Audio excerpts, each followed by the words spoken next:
নমস্কাৰ বন্ধু welcome to my YouTube channel Assam career update আজি পুনৰ আপোনালোকৰ বহুত ভাল খবৰ আহিল সোশ্যাল ওয়েলফেয়াৰ বিভাগৰ ফালৰ পৰা মানে সমাজ কল্যাণ বিভাগৰ ফালৰ পৰা প্ৰায় বহুখিনি ভ্যাকেন্সি মুকলি কৰি দিছে গ্ৰেড 3 হক গ্ৰেড 4 কেনেকুৱা ভ্যাকেন্সি কিছুমান আপোনালোকে দেখিবলৈ পাব 10 পাস হক 12 পাস হক ডিগ্ৰী পাস হক সকলো ভ্যাকেন্সি খিনি ক্ষেত্ৰত আবেদনসমূহ কৰিব পাৰিব সোশ্যাল ওয়েলফেয়াৰ বিভাগৰ ফালৰ পৰা ভ্যাকেন্সি খিনি মুকলি কৰি দিছে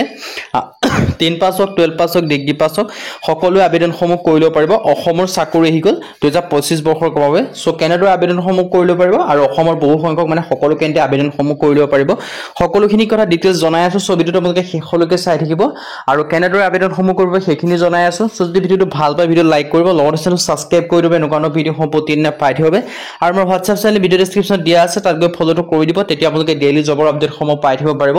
আৰু ভিডিওটো যিমান পাৰে কিমান বনোৱা শেয়াৰ কৰি দিয়ক আহক আজি ভিডিওটো আৰম্ভ কৰো ইয়াৰ লগে লগে DSSP ৰিক্ৰুটমেন্ট আছে সমাজ কল্যাণ বিভাগৰ ফালৰ পৰা ভ্যাকেন্সি আপোনালোকৰ বাবে আহি গল online for 615 forest guard caretaker other post before দেখিব পাইছে 16 ছেপ্টেম্বৰ আগত আবেদনসমূহ কৰিব লাগিব গ্ৰেড 3 গ্ৰেড 4 লেভেলৰ মানে সমাজ কল্যাণ বিভাগৰ ফালৰ পৰা ভ্যাকেন্সি খিনি মুকলি কৰিছে ধুনিকা ভ্যাকেন্সি খিনি আপোনালোকে দেখিব পাইছে আৰু এডুকেশন কোৱালিফিকেশন 10 পাস হক 12 পাস হক ITI হক ডিপ্লোমা হক এনি গ্ৰেজুৱেচন হক PG হক এনেকুৱা সকলো কোৱালিফিকেশনৰ বাবে আপোনালোকে ভ্যাকেন্সি সমূহ দেখিবলৈ পাব সো আপোনালোকে যেটো কোৱালিফিকেশনে মিলি আছে সেইমতে আপোনালোকে আবেদনসমূহ কৰিব পাৰিব টোটাল ভ্যাকেন্সি ভেৰিয়াছ দেখিব পাৰিছে এপ্লিকেশন মোড আপোনালোকে আদাৰ অনলাইন যোগে কৰিব পাৰিব স্টাৰ্ট ডেট আপোনালোকে দেখিছে 18 আগষ্টৰ পৰা আবেদনসমূহ স্টাৰ্ট হৈ গৈছে লাষ্ট ডেটটো দিয়া আছে 16 ছেপ্টেম্বৰ তাৰ আগতে আপোনালোকে আবেদনসমূহ কৰিব লাগিব হু কেন এপ্লাই অল ইন্ডিয়া মেল হক ফিমেল হক সকলো আবেদনসমূহ কৰি ল'ব লাগিব সো যদি আপোনালোকে ইন্টাৰেষ্টেড হয় যদি আপোনালোকে এলিজিবল হয় আবেদনসমূহ যে কৰিম বুলি ভাবি আছে তেন্তে ভ্যাকেন্সি খিনি ক্ষেত্ৰত আবেদনসমূহ কৰি ল'ব পাৰিব আৰু পোষ্ট নেম দেখিছে forest guard caretaker other post এনেকুৱা ভ্যাকেন্সি সমূহ দেখিবলৈ পাব আৰু এডুকেশন কোৱালিফিকেশন 10 পাস হক 12 পাস হক ITI হক ডিপ্লোমা হক গ্ৰেজুৱেচন হক সকলো আবেদনসমূহ কৰিব পাৰে BA হক BCom হক BSc হক BEd হক সকলো আবেদনসমূহ যে কৰিম বুলি ভাবিছে আপোনালোকে আবেদনসমূহ আপোনালোকে কৰি ল'ব পাৰিব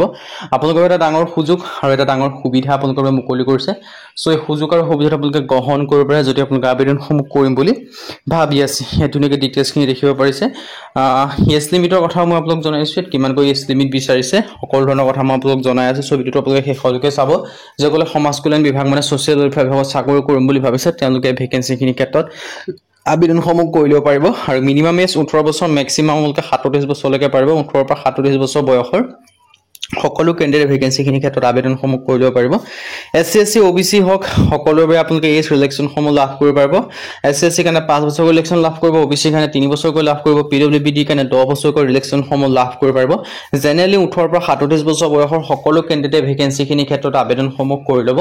পাৰিব আৰু যেটো আবেদন কৰা বা অনলাইন কৰা যেটো লিংক হয় ডেসক্ৰিপচনত দিয়া থাকিব এডভাৰটাইজমেন্টৰ লিংকও ডেসক্ৰিপচনত পাই যাব সো সেই লিংকৰ থ্ৰু দি কৰি আপোনালোকে আবেদনসমূহ কৰিম যদি ভাবিছে আপোনালোকে কৰি মেল ল'ব পাৰিব আৰু আবেদন নোটিফিকেশন আগষ্ট মাহৰ ৰিলিজ কৰিছে আবেদনসমূহ 18 আগষ্টৰ পৰা ষ্টাৰ্ট হ'ব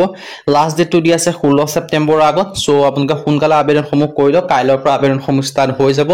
সো দুটাকে আবেদনসমূহ কৰি ল'ব পাৰিব আৰু সিলেকশন প্ৰসেসটো দুই ধৰণৰ হ'ব টায়াৰ 1 এক্সাম হ'ব টায়াৰ 2 এক্সাম হ'ব দুটাকে দেখিব পাৰিছে ডকুমেন্টছ ভেৰিফিকেশন হ'ব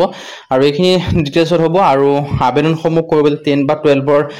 সাৰ্টিফিকেট মাৰ্কশিট প্ৰয়োজন হ'ব সো যিসকলে যেটো কেটেগৰী আবেদনসমূহ কৰিব পাৰে যিটো পদৰ ক্ষেত্ৰত আবেদনসমূহ কৰিব বিচাৰে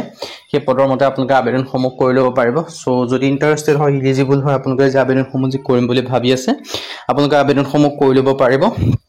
10 হক 12 হক সাৰ্টিফিকেট মাৰ্কশিট লাগিব এইখিনি ডকুমেন্টছ আপোনালোকৰ প্ৰয়োজন হ'ব সো আপোনালোকৰ এটা ডাঙৰ সুযোগ আৰু এটা ডাঙৰ সুবিধা আহিছে সো সুযোগ আৰু সুবিধা আপোনালোকে গ্ৰহণ কৰিব পাৰে যদি আপোনালোকে আবেদনসমূহ যে কৰিম বুলি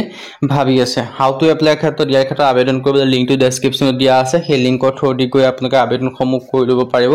যদি আপোনালোকে আবেদনসমূহ কৰিম বুলি ভাবি আছে আৰু ইয়াত এনেকৈ এডভাৰটাইজমেন্ট আৰু এপ্লাই লিংকটো ডেসক্ৰিপচনত দিয়া আছে আৰু সমাজ কল্যাণ বিভাগৰ ফালৰ পৰা ভ্যাকেন্সি খিনি আহিছে আৰু ভিডিওটো আগবঢ়াৰ আগতে মই আপোনালোকক এটা কথা জনাই দিছো এই ভ্যাকেন্সি কিটা অনলি আসামৰ ভ্যাকেন্সি নহয় এটা আছে অল ইন্ডিয়া লেভেলৰ ভ্যাকেন্সি সো সকলো ষ্টেটৰ সকলো কেন্দ্ৰীয় ভ্যাকেন্সি খিনি ক্ষেত্ৰত আবেদনসমূহ কৰি ল'ব পাৰিব BA হক BSc হক MA হক বা আপোনালোকৰ 10 পাস হক 12 পাস হক গ্ৰেজুৱেচন হক সকলো আবেদনসমূহ কৰি ল'ব পাৰিব